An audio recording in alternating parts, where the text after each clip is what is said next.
अस्सलाम वालेकुम, hi everyone, कैसे हैं आप सब। उम्मीद है कि आप सब ठीक होंगे। जी आज मैं आपसे शेयर करने जा रही हूँ कि हमारे घर में आज क्या तोहफ़ा आया है। जी क्या ख़ास चीज़ आई है। और मैंने आज ट्राई किया है first time 5 minute popcorn recipe. देखते हैं कैसे पॉपकॉर्न बनते हैं। तो मैंने ऑयल लिया है, नमक लिया है, तेज़ आंच पे इस पॉपकॉर्न डाल के तेज़ आंच पे थोड़ी देर के लिए इनको फ्राई किया है कॉर्न को। फिर उसके बाद मैं इसको ढाँप देती हूँ। फिर हम आंच मीडियम कर देते हैं।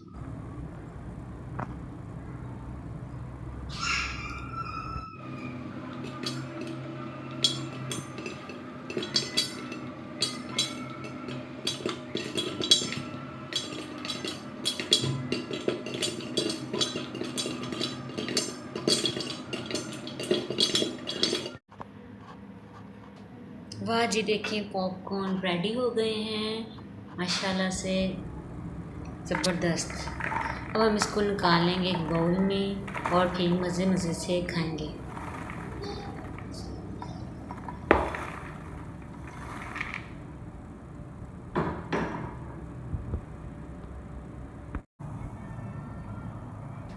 हाँ जी, तो ये है जो जी तोहफ़ा आया है नेबर्स की तरफ से। ओमानी नेबर्स हैं, उन्होंने हमारे घर ये तोहफ़ा भेजा है। उनकी ये स्पेशल स्वीट्स है जो वो अपने इवेंट वगैरह पे बनवाते हैं।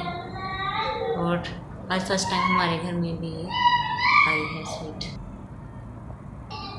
Thanks for watching, bye bye.